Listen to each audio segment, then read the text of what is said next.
Glória a Deus. Bom dia, a paz do Senhor. Eu quero te convidar a abrir a Bíblia em Gálatas, no capítulo 5.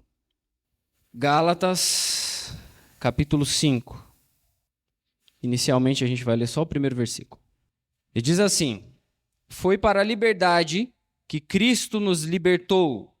Portanto, permaneçam firmes e não se deixem submeter novamente a um jugo de escravidão. Eu vou ler de novo. Foi para a liberdade que Cristo nos libertou. Portanto, permaneçam firmes e não se deixem submeter novamente a um jugo de escravidão. A liberdade em Cristo, ela é uma nova forma de viver. Não é um simples cumprir de regras. É você, de fato, ser alguém diferente. Não é como se você trocasse um conjunto de regras da sua antiga vida para você trocar por um conjunto de regras novo dentro da igreja. A liberdade em Cristo te convida a uma transformação completa de vida, a um novo estilo de vida. Então não é que você já não segue mais nenhum padrão. A questão é que o padrão já não é mais tipificado simplesmente no homem, no ser humano.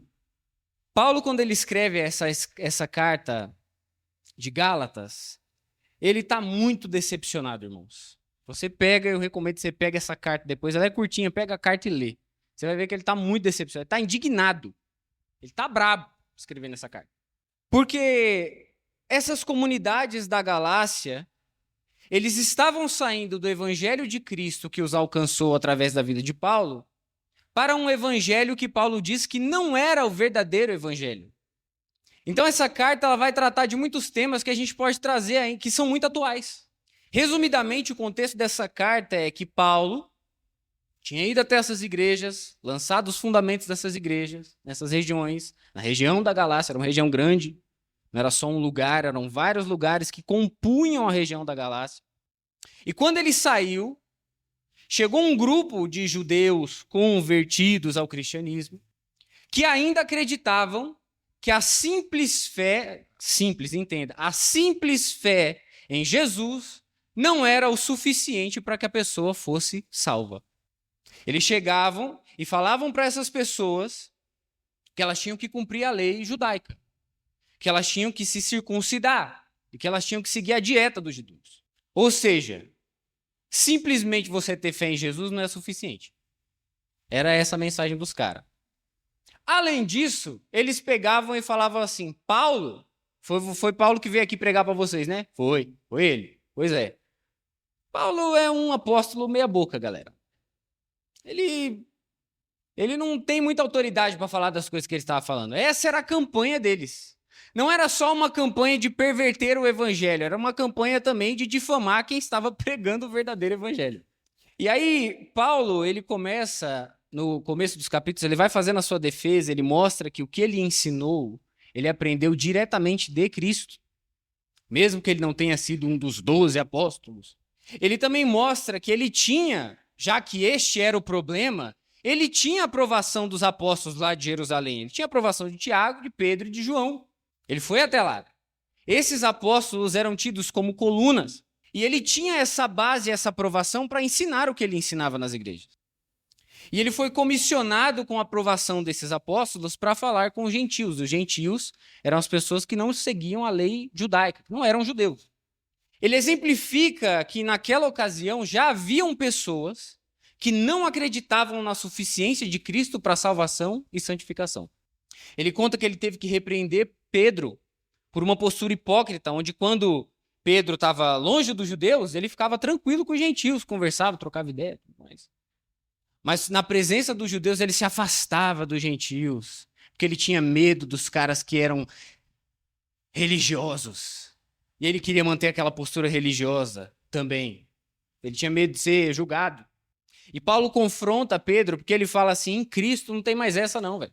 Agora todos fazem parte da mesma família na fé. E não é porque você observa a lei mosaica, é porque você vive uma fé renovada, é porque você vive uma vida renovada pela fé em Cristo Jesus. Então, Paulo começa a lembrar que não foi pela lei que os gentios receberam o Espírito Santo. Foi pela exposição deles ao verdadeiro evangelho. Paulo não pregou para eles a lei mosaica. Ele pregou Jesus. E só pela verdade do verdadeiro evangelho é que eles poderiam ser salvos. Foi isso que Paulo pregou. Paulo começa a questionar: foi por vocês observarem a lei mosaica que vocês receberam o Espírito, ou foi pela pregação da fé? Lei mosaica aqui, entenda que não é só os 10 mandamentos, não.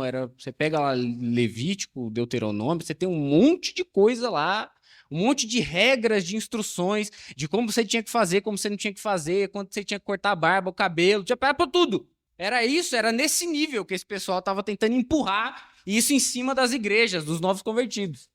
Então Paulo começa a questionar: foi por observar essas leis, essas práticas, que vocês receberam o Espírito, ou foi pela pregação da fé?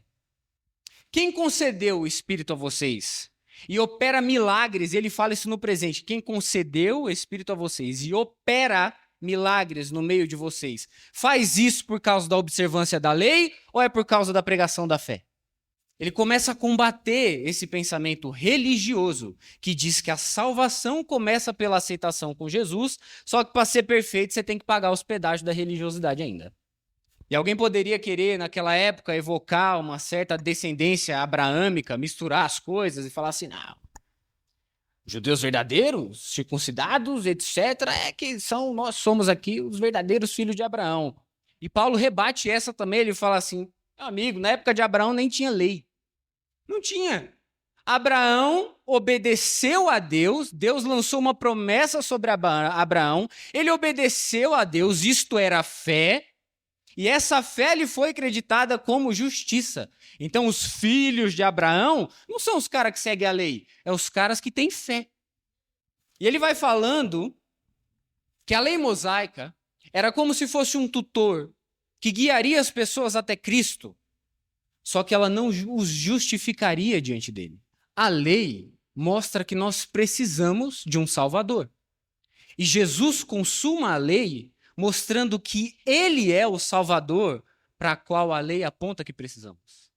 Ele é o único que pode nos salvar. Não é a gente ficar pagando pedágio de religiosidade. A salvação está em Cristo. Então a justificação só acontece pela fé em Cristo. E Paulo já tinha exposto isso. A partir do momento que você dá de cara com Cristo, dali em diante você solta da mão da lei, você solta da mão da religiosidade, da sua prática, que você achava que era assim, que era assado, você segura na mão de Cristo e vai com ele. E aí é ele que vai te direcionar agora. Não é mais um conjunto de pode, não pode. É um relacionamento que você constrói com Jesus. E o curioso é que esses irmãos da Galácia, eles não eram judeus, eles eram gentios, eles não tinham esse histórico religioso com a lei. Então, quando Paulo foi pregar para eles, ele já mandou logo o que interessava, que era o quê? O Evangelho de Cristo.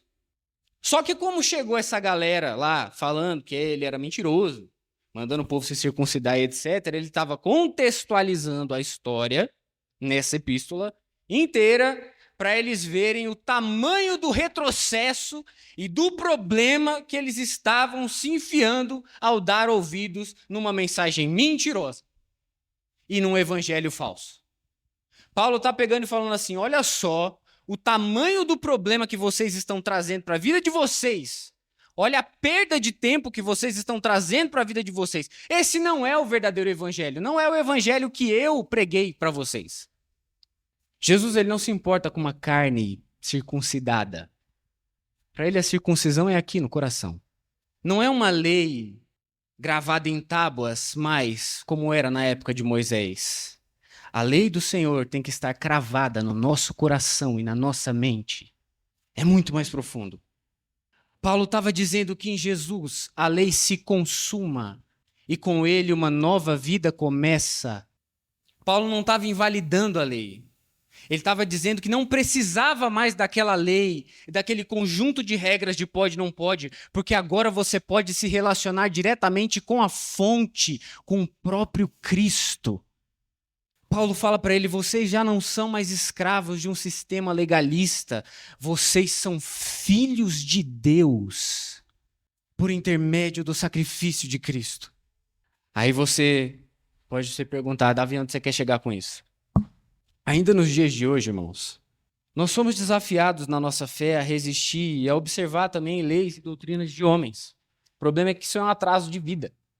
Ainda hoje, a gente tem gente viciada no sistema de troca dentro da igreja. Ainda hoje, tem muita igreja que está cheia de gente que não tem a fé fundamentada em Cristo. Se o pastor cair, as pessoas caem também. Se a figura de autoridade que tem lá pecar, não, então eu já não acredito mais no evangelho.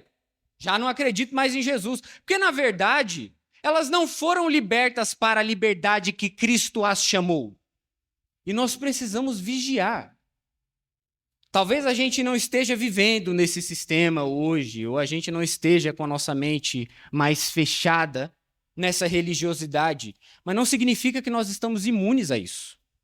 E eu fiquei pensando, eu falei, talvez a gente não seja o gentio sendo levado por um discurso religioso. E se a gente for o religioso empurrando um falso evangelho para frente nos outros? Já parou para pensar nisso? Paulo está dizendo, não existe... No Evangelho de Cristo, não existe salvação mediante obras. Não que as obras não sejam importantes, só que não é por meio delas que você vai ser salvo. Existe Jesus me salvando a partir do momento em que eu me arrependo, reconheço que Ele é o meu único e suficiente Salvador, e qualquer coisa acrescentada além disso é mentira, é falso evangelho. E aí Paulo chega no capítulo 5 dizendo, foi para a liberdade que Cristo nos libertou. Permaneçam firmes nessa liberdade e não aceitem se submeter a um jugo de escravidão de novo. Irmão, não aceite voltar atrás. Não aceite voltar atrás. Não aceite se submeter novamente a um fardo de religiosidade, a um sistema de mundo ou a qualquer outra prática que esteja fora do padrão de vida que agora você recebeu pela fé em Cristo. Não aceite voltar atrás. Talvez o nosso problema não esteja relacionado diretamente com a certeza da nossa salvação, mas quantas vezes você foi tentado acreditar que Jesus Cristo não era o suficiente? E é aí que está o problema. Se a gente acredita que Jesus não é o suficiente, então realmente vai ter um problema com a nossa salvação. A gente não vai conseguir se salvar por ser uma pessoa boazinha. Não vamos conseguir se salvar simplesmente porque a gente segue um checklist gospel. E eu religiosamente, tal hora eu oro, tal momento eu vou lá, eu faço isso, eu faço aquilo, eu faço... É muito mais do que isso. É muito mais do que você simplesmente respeitar um checklist. É uma vida que você vive. Você vive a sua vida totalmente metódico. Tal hora eu faço isso, tal hora eu faço aquilo. Não, você vive. É natural, flui. Você precisa pensar para poder respirar. Agora eu vou respirar, agora eu vou inspirar. Não! Isso acontece naturalmente. Você respira e inspira. Respira e inspira. A vida em Cristo precisa fluir naturalmente, tal qual a nossa respiração.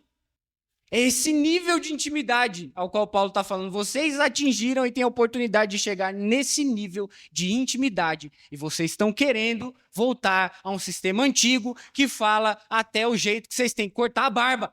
Não faz sentido. Não faz sentido. Irmão, se Jesus não é o suficiente, então nós vamos pegar nossas coisinhas, guardar, voltar para nossa casa, e como o Marcos gostava de citar, nós vamos sentar na nossa casa e ficar com a boca escancarada, cheia de dentes, esperando a morte chegar. Se ele não é suficiente, se o sacrifício de Jesus não é suficiente, irmão, e desculpa, a gente está perdendo nosso tempo aqui. Paulo fala que se aquele povo aceita uma praticazinha religiosa, eles vão ter que aceitar a lei inteira. E pela lei, a antiga aliança, a gente com certeza não consegue viver uma vida santa. Não dá, irmão. É muita coisa. Não dá. Não tem como você ser salvo desse jeito. Por um sistema de lei. Você não vai conseguir seguir a lei toda. A gente precisa assumir que Jesus é o suficiente. E por causa disso, eu não preciso mais das velhas práticas. Eu sou livre em Cristo, eu não preciso mais voltar atrás. Irmão, nós somos livres em Cristo. A gente não precisa mais voltar atrás, ficar pagando pedágio em igreja de gente religiosa. A gente não precisa. Jesus Cristo nos libertou. Você é livre em Cristo. Você é livre em Cristo. Nós somos livres. Não aceite mais o jugo da religiosidade. Não aceite mais as outras válvulas de escape que dizem para você que Jesus não é suficiente. Você tem que sempre recorrer para Jesus e mais alguma coisa. E ele pega e fala assim: você precisa ficar firme na liberdade para a qual Jesus te chamou.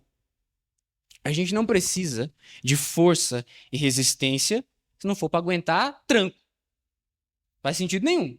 Você ficar aqui todos, ninguém vai vir te, né? Então ele fala: você tem que estar firme. Por quê? Porque a gente vai ser assediado por esse tipo de coisa. Esses tipos de pensamentos vão vir. Quando nós estivermos diante de um falso evangelho, nesse momento é que nós temos que assumir a postura firme de alguém liberto por Jesus para resistir a essas coisas e permanecer na liberdade que Jesus conquistou para nós. E a obra foi Ele que fez, irmão. E a obra dele é completa. Eu não ajudo Jesus a me salvar. Ele somente é suficiente para me salvar. Eu só preciso entregar a minha vida completamente ao controle dele. Ele conquistou essa liberdade com o sangue dele derramado naquela cruz. A gente não precisa mais observar práticas religiosas. A gente precisa observar Cristo. Ver como ele vive, quem ele é, para que a gente se torne igual. Davi, eu não sou judeu, a gente não está naquela época, eu não tenho nenhum costume religioso judeu no meu dia a dia. Mas você tem válvulas de escape? Você tem algum pecado de estimação? Eu não estou falando isso aqui em tom de acusação, não. É para você pensar. Porque quem diz para você que a prática religiosa está somente ligada a coisa de igreja? Nós temos deuses, ídolos no nosso coração, a qual muitas vezes recorremos para eles, porque muitas vezes o diabo consegue lançar uma seta na nossa mente, no nosso coração e convencer que Jesus não é o suficiente. Eu preciso de Jesus e mais alguma coisa. Eu preciso de Cristo e recorrer mais a algum vício ou a algum relacionamento tóxico. Eu preciso recorrer mais a alguma coisa. Qual é a lei que está tentando te convencer que Jesus Cristo não é suficiente para você, irmão? É mentira! Jesus é suficiente. E ele já te libertou desse jugo maldito de escravidão. Você é livre. Você recebeu uma nova filiação. Deus concluiu o ciclo da lei e agora é o ciclo original de relacionamento com Ele que nós estamos vivendo. Lá no princípio, no Éden, o que acontecia entre Deus e o homem era relacionamento. Veio o conjunto de regras, porque o homem duvidou de Deus. O que é nessa manhã que está dizendo para você que Cristo não é suficiente? Qual é a lei que está tentando te escravizar? Qual é? Qual é a falácia que está tentando na sua mente, batendo aqui? Rebata isso. Com poder e autoridade que há no nome de Jesus. A obra de Cristo é completa. É completa por Ele. Ele não faz nada pela metade, irmão. Jesus não faz nada pela metade. Existe um falso evangelho sendo pregado no mundo que diz ser de liberdade, mas que coloca as pessoas num jugo de escravidão. Esse falso evangelho coloca em xeque os dons, coloca em xeque o Espírito Santo, vilaniza a igreja, vilaniza a Bíblia, acredita em graça sem arrependimento, retira a autoridade e suficiência de Cristo, não leva em consideração uma vida de carregar a cruz e seguir os passos de Cristo, mas só que, irmão, pela obra completa de Jesus, nós recebemos o Espírito que nos dá resistência para permanecer na liberdade que foi alcançada pela verdade que é Jesus. Não aceite se submeter a um jugo de escravidão novamente. O preço já foi pago com o sangue de Cristo naquela cruz. E esse evangelho tem que incendiar o seu coração e encher você de vida. Paulo fala para a gente tomar cuidado porque um pouco de fermento leveda toda a massa. Ou seja, não precisa de muito para causar um estrago completo. Quando você aceita uma coisa, você está se subjugando a todo o resto. O falso evangelho ele não leva à salvação porque o falso evangelho não é baseado em Jesus. É por isso que está cheio de gente inconstante. Cai, levanta, cai, levanta, cai, levanta. Não entendeu o verdadeiro evangelho. E aí tem os extremos. Tem aquele que vive de um jeito libertino, que não tem temor, vive escravo de um sistema, ou vive escravo, ou as pessoas que vivem escravas de um sistema de performance. E quando essa performance não é atingida, ela se destrói. Será que a gente está vivendo como se Deus devesse algo para a gente, porque a gente se comportou bem? Ou a gente está mais para uma vida como se Ele não ligasse para o que a gente faz? Porque os dois jeitos estão errados. E aí a gente falando a respeito dessa liberdade, alguém pode pensar que viver a liberdade em Cristo não nos custa nada ou não nos exige nada. E isso também não é verdade. O verdadeiro evangelho, irmão, não nos leva a ser libertinos. Nós já ouvimos aqui sobre a graça barata que se vende hoje em dia. Você não precisa se arrepender. Você não precisa pedir perdão. Você não precisa nem vir na igreja, nem ter comunhão com os irmãos. Precisa. Não precisa de nada. Jesus está satisfeito com a sua vida meia boca, entendeu? E ele está desesperado por cada migalha de atenção que você dá a ele. É uma graça barata que vem de um Jesus sem autoridade e com complexo de inferioridade. Uma graça barata que descaracteriza Jesus ou Cristo. Nós precisamos sim nos submeter à autoridade de Jesus e viver de acordo com uma nova direção. A diferença é que agora quem manda é o Espírito Santo.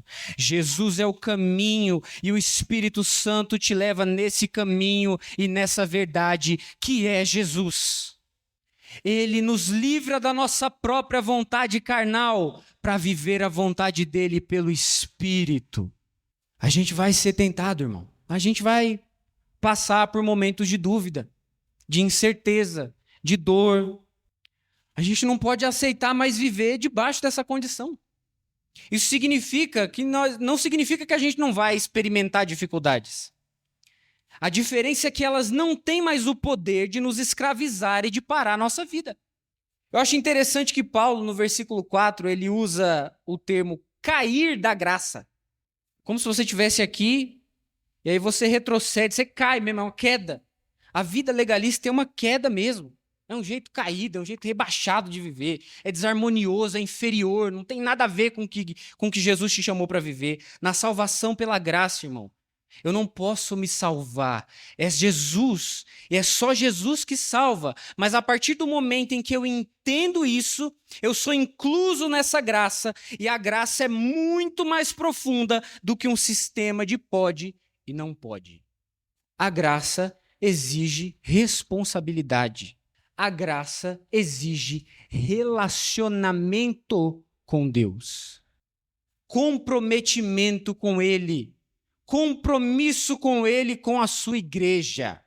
É por isso que muitas vezes um sistema legalista é muito mais atraente. Porque você segue o pode não pode, ninguém enche suas paciências. É mais fácil. Mas quando você é chamado para a salvação pela graça, você é chamado a um relacionamento com Deus. Aí é que a coisa aperta. Porque a graça e o sistema da graça, ela te mergulha na profundidade do relacionamento com o Criador. Isso é muito mais sério do que um sistema de leis. Eu gosto muito da passagem de Tito, no capítulo 2, versículos 11 a 13, que desmascara essa graça sem vergonha que é pregada por aí. Porque a graça de Deus se manifestou salvador a todos os homens. Ela nos ensina a renunciar à impiedade e às paixões mundanas e a viver de maneira sensata, justa e piedosa nessa era presente, enquanto aguardamos a bendita esperança, a gloriosa manifestação do nosso grande Deus e Salvador, Jesus Cristo. Não existe evangelho verdadeiro sem renúncia. Não tem graça sem renúncia. Se o evangelho que nós estamos vivendo é um monte de regras sem renúncia, sem arrependimento, sem sacrifício da carne, em prol do fortalecimento da vontade do Espírito, nós estamos vivendo um falso evangelho. Quem foi que nos seduziu? Quem foi que levou a nossa mente para esse estado? Eu posso te garantir, irmão, e Paulo garante também, que não foi Jesus, não. Jesus não nos libertou para que a gente faça o que a gente quiser fazer. Ele nos libertou para fazer a vontade dele, que imediatamente é contrária à vontade da nossa carne. Então, como é que se cumpre a vontade de Jesus na nova vida? Paulo responde: vivam no Espírito. Você não vai perder a consciência, irmão. Você vai ter problema. Só que agora você tem o Espírito Santo dentro de você, te dando poder e ousadia para permanecer firme na liberdade e suficiência de Cristo. Você não é mais obrigado a ceder aos seus desejos. Agora o Espírito Santo vai te guiar por um caminho de santidade. Eu quero só ler o trecho onde Paulo vai apresentar essa vida no Espírito. Vou ler 2 trechos. Por isso digo, vivam pelo Espírito. Gálatas capítulo 5, versículo 16. Vivam pelo Espírito e de modo nenhum satisfarão os desejos da carne. Ou seja, o Espírito Santo é poderoso o suficiente para você não satisfazer os desejos da sua carne. Fala, mas a carne é fraca, mas o Espírito é forte. Então não tem desculpa. A carne deseja o que é contrário ao Espírito. O Espírito é contrário à carne.